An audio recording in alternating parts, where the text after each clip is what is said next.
all started with Oppan Gangnam today, Style. K-pop, short for Korean pop, is a global phenomenon. K-pop bands are among the most successful artists in the world. Their music, meticulously produced, mostly in Korean, sometimes mixed with English.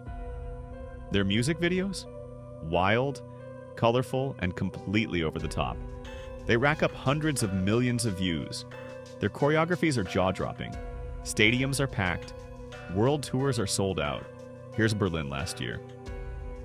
K-pop idols dominate the Billboard charts, and their fandoms, organized, massive, and like a parallel universe of their own. Their own vocabulary, their own rules. Compared to ARMY or Blinks, even Beliebers seem like casual listeners. Some of the biggest K-pop bands today include BTS, also known as Bangtan Sonyeondan, or Beyond the Scene. Blackpink, with hits alongside Dua Lipa and Lady Gaga. BTS even performed at the Grammys last year, collaborating with artists like Lil Nas X, Halsey, Steve Aoki, and Nicki Minaj. What is good Korea? But seriously, what is good Korea? How did a small country with a language spoken by so few turn its music into a global cultural export? And what happens behind the shiny, colorful, high-energy scenes of K-pop? Because there's a darker side to K-pop. One that's filled with exploitation, toxic fan culture, impossible beauty standards, and, tragically, suicides. Let's rewind to 1994. South Korea's then Prime Minister was told something shocking. The movie Jurassic Park had made more money globally than Hyundai earned from exporting 1.4 million cars. Hyundai had been South Korea's pride. Export was the country's lifeline. The comparison? It hit hard. This realization triggered aggressive government investment into entertainment and pop culture. By the early 2000s, the global breakthrough was undeniable. Korea's entertainment industry grew from 8 billion euros in 1999 to 38 billion euros by 2003. One pivotal moment? The hit TV drama Winter Sonata. It was the start of something monumental, the Korean wave, or Hallyu. Hallyu describes the rise of South Korean culture across the globe. In the 2000s, Korean dramas and K-pop flooded Asian markets. Anything Korean became cool. Eventually, Hallyu spread to the Middle East, South America, and beyond. When YouTube became popular, Hallyu rode the digital wave westward, Oppa Gangnam Style. From references in Space Force to viral TikTok dance moves, K-pop has gone from being relevant to dominant. But why is K-pop so successful? Its music is polished to perfection. Idols are incredible dancers and performers. Songs often have English titles and lyrics, making them partially accessible. To penetrate key markets like China and Japan, K-pop songs are sometimes even translated into local languages. The music stays on trend, but is often upbeat and uplifting. Its melodies switch frequently, pairing with high-energy, fast-cut, vibrant music videos. In a way, K-pop offers an alternative to gritty Western pop culture. It's family-friendly, sweet, polished, and much less overtly sexualized. But behind the glamour is an industrial machine. At the heart of K-pop are three massive talent agencies. These are not just record labels, they are idol factories. Aspiring stars, called trainees, undergo grueling training for years. They're pushed to their limits to become flawless performers.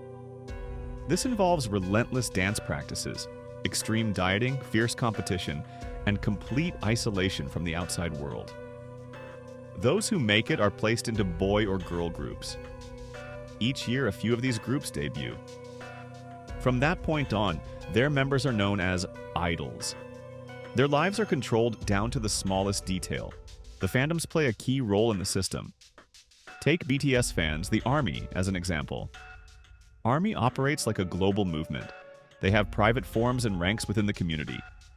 Fans complete streaming tasks, like watching BTS music videos repeatedly, liking, commenting, and sharing. There are also coordinated efforts to push BTS up the Billboard charts. Twitter accounts provide detailed instructions. The ARMY's power is immense. They've funded Times Square billboards, organized flash mobs, and perfected synchronized chants for concerts. But while fans support idols with love and enthusiasm, their devotion often benefits the agencies, not the idols themselves. Reports of exploitative contracts are rampant. Many idols earn nothing in their first few years, forced to pay back the cost of their training. Contracts are notoriously one-sided. Until recently, agencies could terminate contracts at will, force idols to renew them, or impose harsh penalties for any breach. Even now, power dynamics between idols and agencies remain heavily skewed. Idols work and train non-stop. There's no room for mistakes or personal lives. Gaining weight? You're forced onto extreme diets. Start dating? You might get kicked out. Everything about an idol's life is micromanaged. Under this pressure, many idols collapse, sometimes literally. On stage, during rehearsals, or during media appearances. The industry reflects broader cultural issues in South Korea. Seoul is considered the global capital of plastic surgery. Nearly one-third of South Korean women aged 19 to 29 have undergone cosmetic procedures. Even men are embracing beauty standards, buying a quarter of the world's men's skincare products. Mental health is taboo. Sexism is widespread. These societal challenges bleed into K-pop. Idols who break the rules or show vulnerability face public backlash. Cyberbullying from fans or netizens can be relentless. Take the tragic case of Sully, a former member of FX. She was criticized for having a boyfriend, advocating for abortion rights, and even for occasionally not wearing a bra. Months after a heartfelt interview asking for kindness, she died by suicide. In 2019 alone, 3 K-pop idols died, 2 by confirmed suicide. This year, Johan of TST passed away at just 28. K-pop is more than music. It's a multi-billion euro business.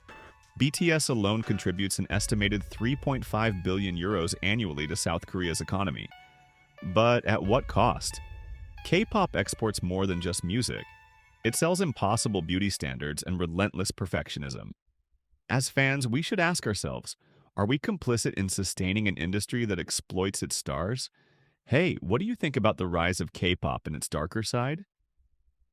Share your thoughts in the comments. On the end card, you'll find a video about why Western music is getting sadder and another episode from Sounds of featuring Nora. Until next time.